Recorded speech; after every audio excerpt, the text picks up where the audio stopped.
আসসালামু আলাইকুম ওয়া রাহমাতুল্লাহ। প্রিয় দর্শক, আপনারা দেখবেন বাংলাদেশে ঘটে গেল অলৌকিক ঘটনা। ট্রাক চাপায় নিহত মায়ের পেট ফেটে বেরিয়ে এলো সুস্থ নবজাতক। সেই শিশুর দায়িত্ব নিলেন ডিসি এনামুল হক। শিশুটির হাত ভেঙে গেছে। সাথে দেখবেন সানিকে ধাক্কা মেরে যেভাবে নদীতে ফেলে হত্যা করে বন্ধুরা। দর্শক, বিস্তারিত দেখতে ভিডিওটি না টেনে শেষ পর্যন্ত আমাদের সাথে থাকুন। ময়মনসিংহের ত্রিশালে ট্রাক চাপায় স্বামী, স্ত্রী ও সন্তানের মৃত্যু হয়েছে। এ ঘটনায় অলৌকিকভাবে বেঁচে গেছে গর্ভে থাকা 7 মাস বয়সী নবজাতক। বাচ্চাটি সুস্থ আছে। সেই শিশুর দায়িত্ব নিলেন জেলা প্রশাসক মোহাম্মদ এনামুল হক। শনিবার 16 জুন রাত 9:30টার দিকে মহানগরীর চরপাড়ার লাবিব হাসপাতালে চিকিৎসাধীন ওই শিশুকে দেখতে গিয়ে ওই শিশুর চিকিৎসা ও পরবর্তী ভরণ পোষণের দায়িত্ব নেন তিনি।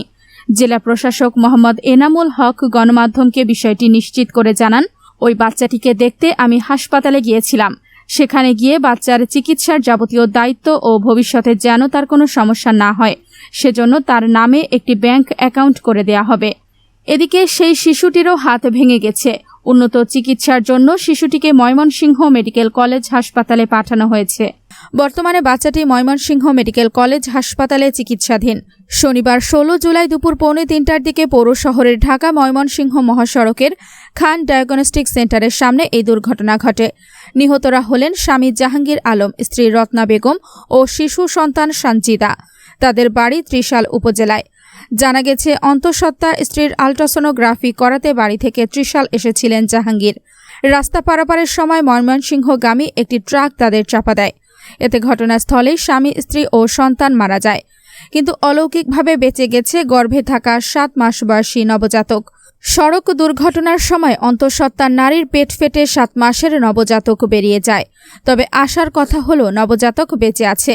ত্রিশাল থানার ওসি মোহাম্মদ মাইন উদ্দিন বিষয়টি নিশ্চিত করেছেন। তিনি জানান, নিহত স্বামী, স্ত্রী ও তাদের 5 বছরের সন্তান নিয়ে ওই অন্তঃসত্ত্বা নারীর আল্ট্রাসোনোগ্রাফি করাতে এসেছিল। রাস্তা পারাপারের সময় ময়মনসিংহগামী একটি ট্রাক তাদের চাপা দেয়। এতে ঘটনাস্থলেই স্বামী, স্ত্রী ও সন্তান মারা যায়। এ সময় অন্তঃসত্ত্বা রত্না বেগমের পেটে থাকা শিশু চাপ খেয়ে সড়কেই প্রসব হয়। নবজাতক মেয়ে বাচ্চাটিকে স্থানীয়রা উদ্ধার করে উপজেলা স্বাস্থ্য কমপ্লেক্স হাসপাতালে নিয়ে যায়। পরে কর্তব্যরত চিকিৎসক উন্নত চিকিৎসার জন্য বাচ্চাটিকে ময়মনসিংহ মেডিকেল কলেজ হাসপাতালে পাঠিয়েছে।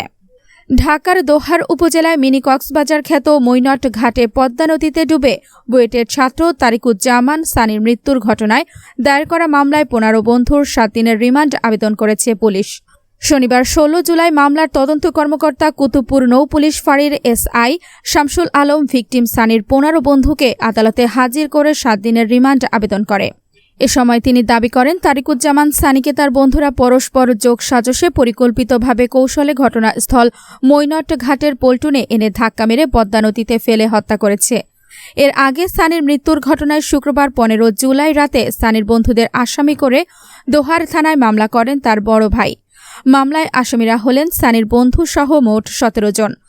রিমান্ড আবেদনে তদন্ত কর্মকর্তা বলেন, আসামিরা পূর্ব পরিকল্পিতভাবে বুয়েট শিক্ষার্থী সানিকে পদ্মা নদীতে ফেলে হত্যা করে। হত্যাকাণ্ডটি একটি দুর্ঘটনা হিসেবে দেখানোর জন্য তারা জাতীয় জরুরি সেবা 999 ফোন করে। পরবর্তীতে দোহার থানা পুলিশ, নৌ পুলিশ ও ফায়ার সার্ভিস ডুবুরি দল ঘটনাস্থলে উপস্থিত হয়ে সানিকে খোঁজাখুঁজি করতে থাকে। হত্যাকাণ্ডের মোটিভ ভিন্ন খাতে প্রভাবিত করতে ও তারা নিজেদের এর সাথে জড়িত থাকার বিষয় আড়াল করতে থানা পুলিশ, নৌ পুলিশ ও ফায়ার সার্ভিস ডুবুরি দলকে বিভিন্নভাবে সহযোগিতা করতে থাকে। প্রাথমিক তদন্তের সাক্ষ্য প্রমাণে আসামিরা পরস্পর যোগসাজশে পরিকল্পিতভাবে সানিকে কৌশলে ঘটনাস্থল মৈনট ঘাটের পল্টনে এনে ধাক্কা মেরে পদ্মা নদীতে ফেলে হত্যা করেছে মর্মে যথেষ্ট সাক্ষ্য প্রমাণ পাওয়া যাচ্ছে।